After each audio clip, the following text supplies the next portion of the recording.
Good morning. That's good. Ang lamig.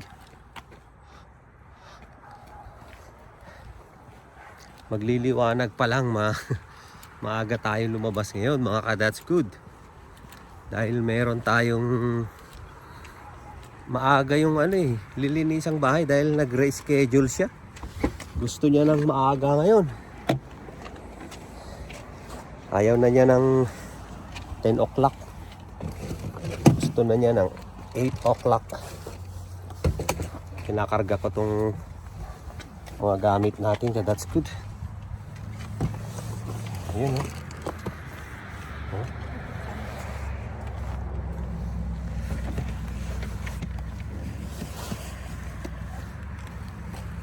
Yeah. Kapang winter na tayo ka that's good oh. Lamig eh.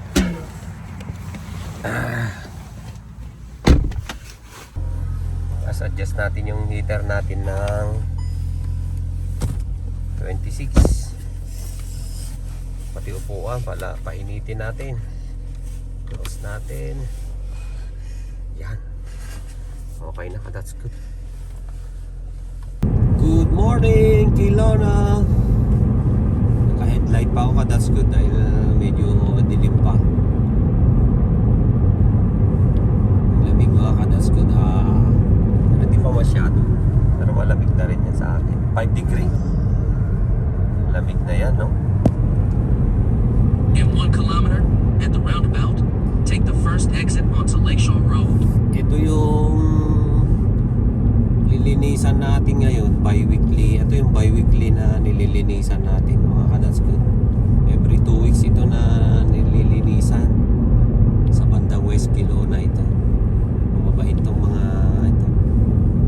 Sabagay lahat naman ng nililinisan natin mababait. Yung mga nagwa-walking ka that's good.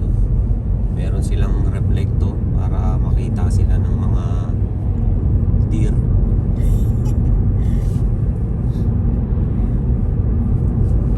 Mga kotse. At the roundabout, take the first exit onto Lakeshore Road. Dito na lagi ito yung nag-reschedule siya ng oras. Gusto niya ng maaga kasi maaga daw ang gising nila. Alas 6. Okay lang. Madami pa namang time na pwede silang mag-adjust kasi madami pang a-adjust ang oras. In 2.8, Ang ganda ng mga puno. Kulay yellow na yung mga dahon nila. Sa kabila naman kulay pula. Ito red na. Dami na rin nagwo-walking ng aso. Pag may aso ka talaga, no? Talagang i-walking mo rin yun. Dito mga ka-that's good, ano rin pala rito yung lalo pag mga winter daw, sabi nila. Diba yung mga aso wino-walking, pwede ka rin mag-walk ng aso. Babayaran ka nila, i-walk mo yung aso nila. Depende sa usapan nyo kung magkano ang bayad sa'yo. Per hour, walking mo yung aso nila. Nasa ano din 20, 25, 30. Depende sa usapan nyo. Kung 50 gusto mong singilin, di bahala ka. Diba? Kung laking aso naman, diba, di singilin mo ng 50. Ikaw yung winowalk ng aso. Sobrang lawid, ikaw Diba? ang hinihintay. Tulad niya no, siya hindi walk eh, oh. Jogging eh, oh. Jogging siya ng aso niya. Jogging siya. Tapos may dala kang plastic kasi i-adjust yun eh. Pupulutin mo yung tae ng aso. Hindi pwede in 1 kilometer, at the roundabout, take the second exit onto Lakeshore Road. Problema no kung yung aso kung tumae parang kalabaw no. Ang dami ng tae ng kalabaw.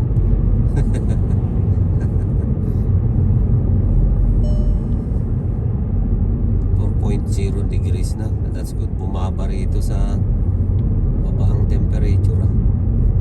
Anong dalig kasi? Basta rito sa tabi ng lake, mas ano, yung temperature mas mababa, mas malamig ka. Ang ganda rito. Ayan, epic na epic. Uy, yung mga dahon nila naglaglag, yung mga lumilipad, mga migrate na mga pato. Ang init na nung pwet. Turn Ang it init off. na nung upuan. Turn it off for you. Okay na yun.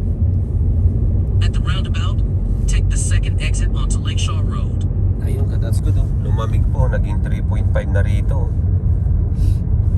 3.5. Kaso yung jacket ko naman sobrang init. Mukhang pinagpapawisan ako sa loob ng jacket ko ah. In 5.1 kilometers, turn left onto Harvey Avenue. Pag malamig, pag nag-jacket naman, sobrang init. Kaya tama lang para Canada Goose. pambalanse. Ginaw na yung daliri ko sa kamay.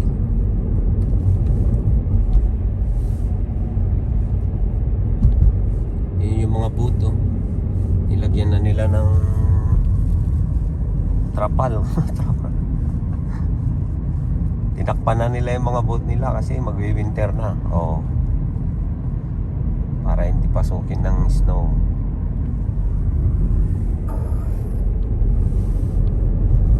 Itong mga to, green pa talaga yung dahon. Ayaw pa, oh.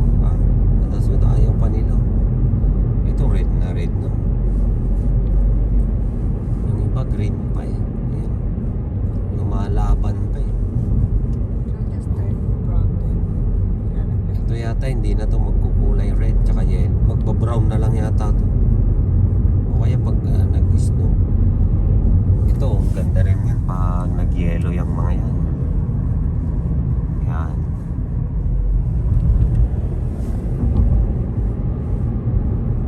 Yan, ganda niyang puno. Ang laki oh. Red tsaka yellow no.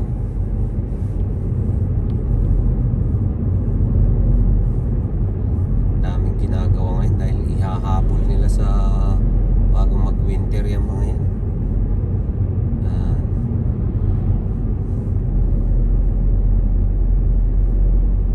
Uy, detour tayo tuloy.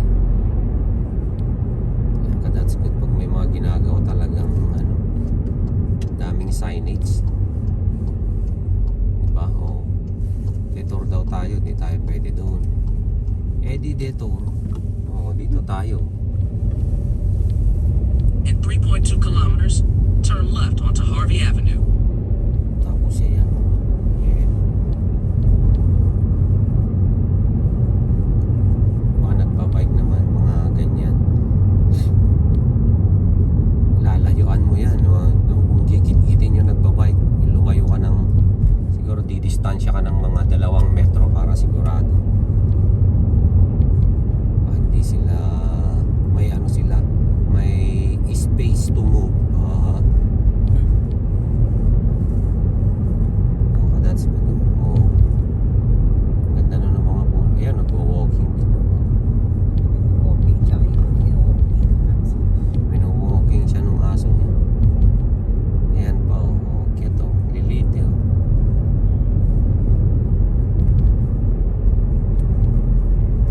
Ay, yun, oh.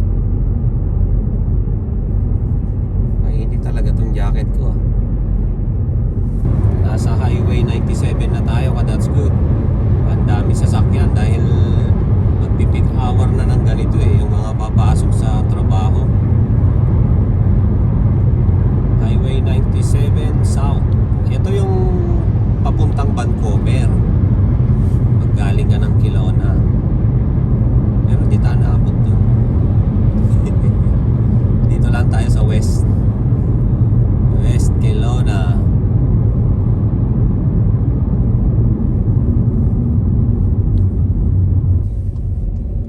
Dito na tayo, Turn right that's onto good. Reese Road. Mula dun sa bahay, mga... Payo ng kakananan mo. Yun, that's good. Kakatapos lang. Siguro mga nilinis natin siya ng 2.5 hours. Kasama na kwento. Makwento kasi yung yung matanda. Pero masaya kasi siya, chill. Parang nagustuhan niya yung linis. Kasi every na rito, every 2 weeks lilinisan to. Nakita niya yung ads natin noon sa Facebook. Tapos nag-message siya. Kaya nagkausap kami. Tapos nilinis ko nung una, nilinis namin, nagustuhan naman niya, pinabalik kami. Tapos every 2 weeks na rito. Tsaka ang bait, binigyan kami ng ang daming apple na may kapitbahay daw sila na kaibigan na nagbigay sa kanila ng mga bagong pitas na apple. Binigay sa amin. Parang isang pack yata binigay na ang dami. Siguro mga nasa 50 pieces yata yun. Problema kung paano kakainin. Tsaka may mga kamatis pa binigay bagong pitas. Ang bait nga eh. Tapos na. So ngayon mag-aalmusal na pero sa bahay na kasi mayroon dun mga yung mga alam nyo yung sinaping pa nun sa superstore, di pa naubos. Meron pa dun, may sausage pa tsaka itlog. Ang ganda nung puno nila. That's good oh. Talagang autumn na autumn. Fall na. Drive na tayo ka, that's good na Pakilona na kasi nandito tayo sa West Kelowna. Itong West Kelowna ka, that's good. Ibang city ito. Municipality ito pala. Iba rin yung City of Kelowna, iba rin yung Municipality of West Kelowna. Ayan, ang West Kelowna, tsaka Lake Country, magkakaiba yan. Lahat sila nasa loob sila ng region ng Central Okanagan. Mga ka, that's good. Siguro ang North Okanagan doon sa Vernon, ang South Okanagan doon sa Penticton. Ganun ang pagkakaalam ko. Pero yung Central, yun yung alam ko kasi nandito tayo sa Central Okanagan region. Yung Okanagan naman ka, that's good. Kinuha yan doon sa Okanagan Lake. Yun, yan yung mga city tsaka municipality sa tabi ng Okanagan Lake. Yung saan na tayo rito? Dito, left. Ngayon naman ka, that's good. Ang init. Nasobrahan naman yung jacket ko. Sobrang init ka, that's good. Para akong naboboiled. Naboboiled po tama. Oo, kasi pawis di ba? May tubig boiled, di ba? Kung walang tubig, di sinangag. May araw na that's good Pero yung temperature sa labas 13 degree. Parang sabi ko nga mukhang nai-immune na ako kasi yung 13 degree mainit na sa akin, that's good. Hindi, pag lumabas ako ng kotse, ang lamig. Dito kasi sa loob, naka-heater tayo that's good. Ayan naka 26 degree yung heater natin. Kaya magastos sa gas ngayon ang mga kotse. Pero minsan pag masyado mainit, binubuksan ko lang yung bintana, kunting-kunti lang. Kaso maalikabok, hindi ko alam ba't maalikabok ngayon. Nung summer hindi naman maalikabok. Nung spring maalikabok din. Natatawa ko kayo. Ay, ang ganda nung araw mga ka, that's good. Bakit kaya ganito rito? Minsan na ang kulimlim, minsan na parang summer na naman ulit. Katulad ngayon parang summer. Pwede na namang maligo sa lake. Maligo ka sa Ang lamig siguro nung lake, hindi pala pwede. 5 degrees sa labas. Ganun mga ka, that's good. Ngayon ay wala nang linis ngayon dahil ang linis naman ulit ay bukas tsaka sa isang araw. Pero mga hapon naman yon ka, that's good. Naiipon-ipon na yung lilinisan natin. Baka ma-full load na tayo na itong next month mga ka, that's good. Maganda-gandang problema yon. Tapos mamaya mga ka, that's good ay baka mag-grocery na rin tayo. Ang ganda ng seaplane Biglang napunta sa seaplane. Ayun Kala ko kanina agila Mag-grocery tayo mamaya ka, that's good, sa Costco. Costco naman tayo para maiba yung mga paninda sa Costco, iba yung sa Superstore. May maganda sa Costco, may maganda sa Superstore. Yan, tumatawid tayo sa Bennett Bridge ka, that's good. Ano to? Ka, that's good. Ito yung floating bridge, yung lumulutang. Walang poste sa ilalim to. Siguro pag mga puro truck dumaan dito, ano siya, imuyog-yog siya. Ganda nung araw. Nagugutom na ako. Paparami ang kain nito. Masarap yung itlog na may kamatis. Itlog na maalat. Kadas- Uy, press o pa kaya yung yung- kamatis natin. Binigay ni Elvin. Yung binigay ni LB na kamatis, yun. Ibinigay nung nilinisan natin. Ang sarap nun ilagay sa kamatis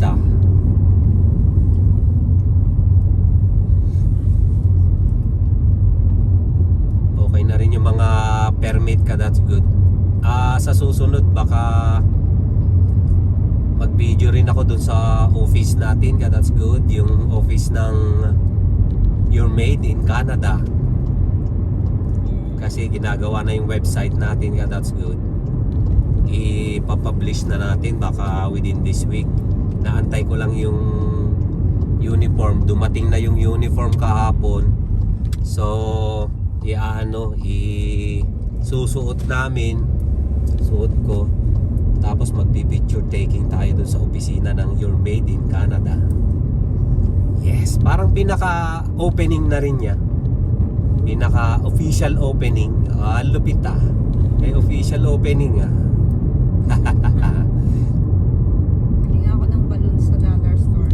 Ito ganda nung panahon. Ganito ang the best na panahon. Malamig, may araw. Tapos yung mga dahon na kulay yellow, kulay red. Ang ganda ng pakiramdam. Para kang nasa loob ng painting. That's good. Iba rin talaga yung ganda ng ng Kelowna. Iba rin yung ganda ng Vancouver. May may magkakaiba yung ganda. Iba rin ang ganda ng Hopewell, di ba? Iba rin yung ganda ng Princeton. Yun lang mga nasasabi ko. Doon pala ako nakakapunta. Makakapunta rin tayo that's good sa iba-ibang lugar ng Canada. Yan yung natin, kailangan mapasyalan natin yung mga yan. Dito sa Kelowna parang rito yung kung gusto mo ng tahimik, presko, kalmado lang, chill lang, ganun. Dito ka sa Kelowna. Kasi mabagal ang rito. Takbo ng buhay, parang hindi katulad sa Vancouver, mabilis. Kasi nga naman, metro yun City ang Vancouver Ang maganda sa Vancouver, accessible ka sa lahat ng gusto mong mabili, ganyan. Mapuntahan sa malaking airport, doon ka na kaagad. Diba? Hindi ka na bibiyahe. Dito naman sa Kelowna, maganda rito pag sa tingin ko lang maganda rito pag tulad ko, Pilipino, kung gusto mo ng trabaho, pumunta ka rito. Kasi nandito yung mga ang tawag nito, blue collar job. Ibig sabihin ng blue collar job, that's good, mataas ang sahod kasi mga skilled yan ang kailangan nila rito sa Kelowna, yung mga skilled na mga tao. Halimbawa, marunong kang magpintura, ang galing kang magpintura, yun, kailangan ka rito kasi daming bahay na ginagawa.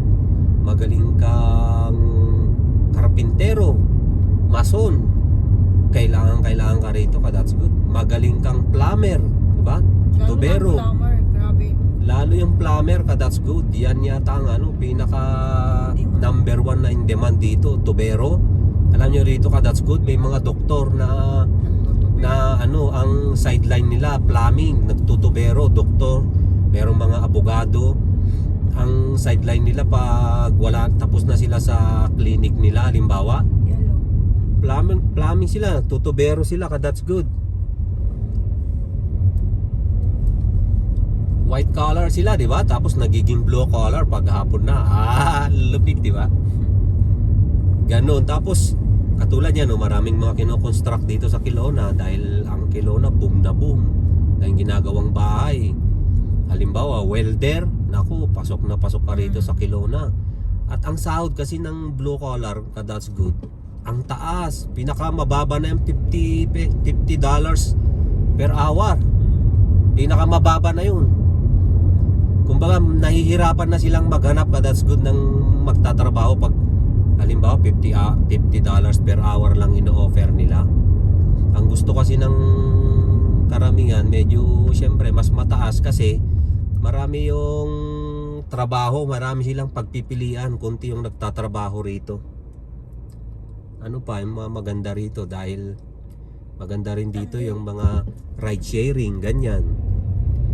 Yung dahil marami rito mga oldies na, yung mga senior na hindi na makapag-drive.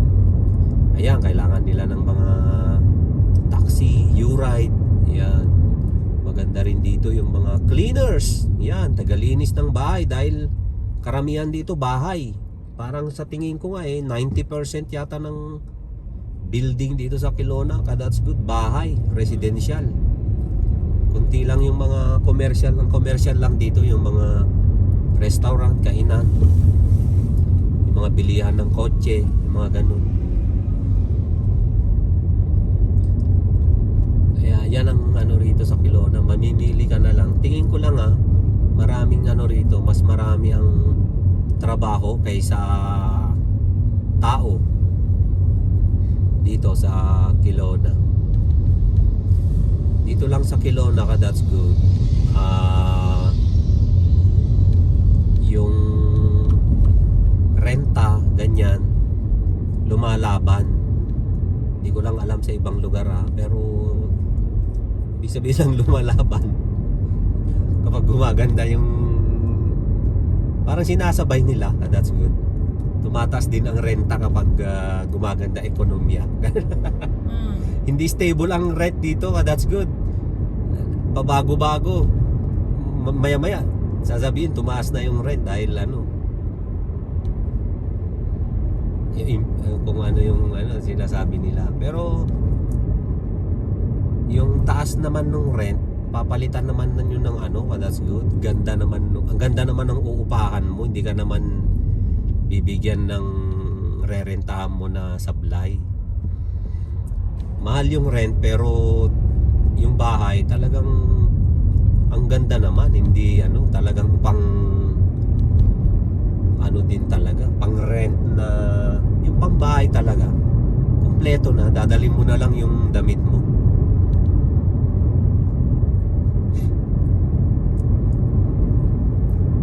Ayan may mga green pa pero dito red na that's good. Ang ganda ng mga puno rito. Yan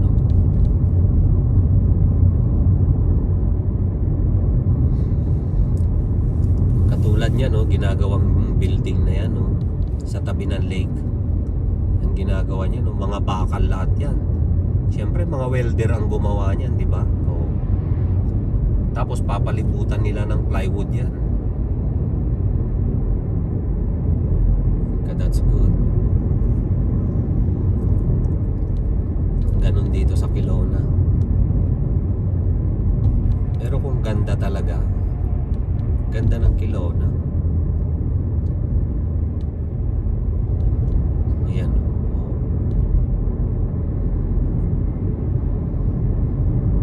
Tsaka rito mga kadaskod, maraming ang marami rito mga Indian national, yan, marami rito. Ang Pilipino rito parang kunti lang, bilang sa daliri. Bilang sa daliri, ang kunti. Ibig sabihin, di ko alam kasi di ba pag naglakad ako sa mall maswerte na pag makakita ako ng isang Pilipino na makasalubong. Marami rito mga Indian national, marami rito mga puti, that's good, mga Caucasian ba tawag doon. Yun ang marami rito. Napansin ko sa Vancouver noon, kunti ang puti. Parang doon, nagalo-halo na, kumbaga diverse doon. That's good. Marami doon mga Middle Eastern, mga Indian, Filipino, lalong-lalo na yung mga Chinese, marami doon. Ayun, nakauwi na tayo mga kadats ko. Ayun, nakauwi na kami. Sarap magpahinga. Parang nanibago ako doon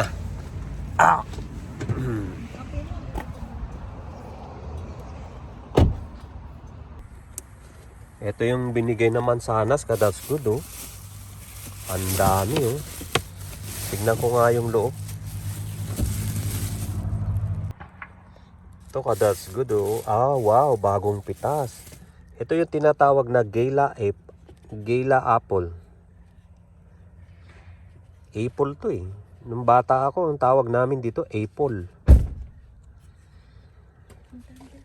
Ang sarap. Ang sarap kadats. Gusto ko ng kagatin. Ganito ang apple. Ito na ang pinaka-preskong apple na nakita ko. Malagkit pa yung ano nyo. Baba natin itong mga gamit kadats. Ito yung mga gamit natin. Oh.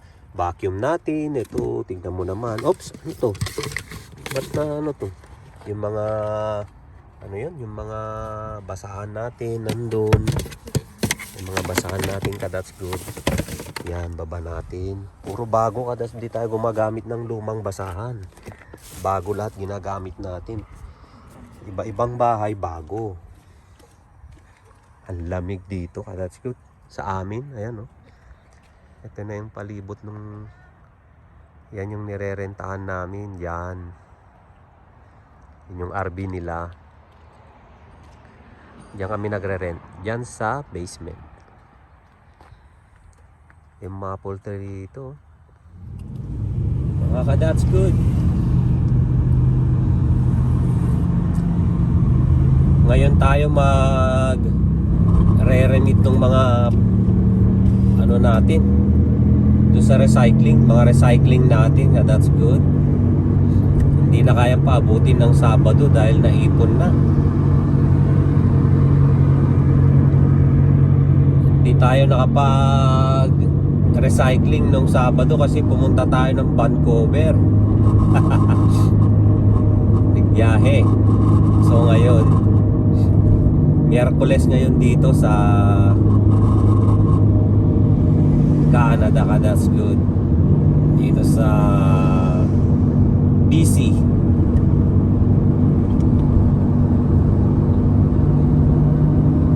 Naipon na yung mga recycling natin.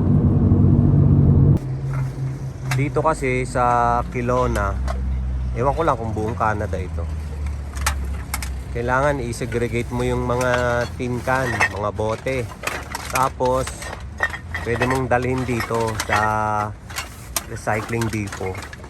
Bibilhin nila, babayaran nila sa'yo yung mga dadalhin mo ritong mga bote tsaka tin can. Ang daming nagdadala, mahaba yung pila sa loob. Hanggang dun sa loob tayo nung pupuntahan. Tapos pagdating dun sa dulo, nasi-segregate na siya. Pag plastic may kumukuha, pag tin can may kumukuha rin. Ganyan. Tapos na ka, that's good. Yung mga recycling natin, na-remit na natin. Hindi na ako nakapag-video doon dahil na-video ka na doon sa mga nakaraang video ko kung paano yung sa recycling, mga process doon. Tsaka ano na kanina, yung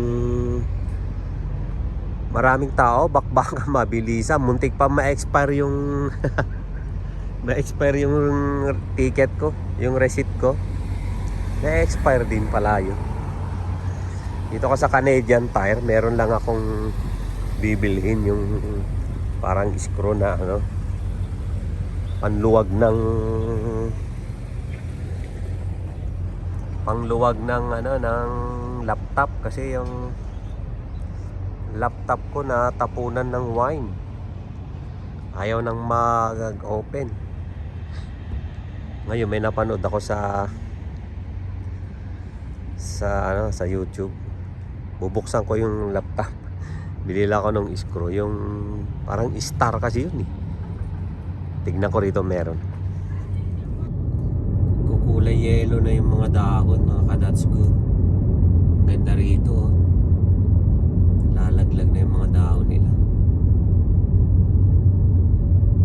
DoorDash tayo ngayon, that's good. De-deliver tayo ng pagkain. May pipick upin tayo sa superstore ngayon, Turn right grocery. onto Ethel Street. Ganda oh. Makulimlim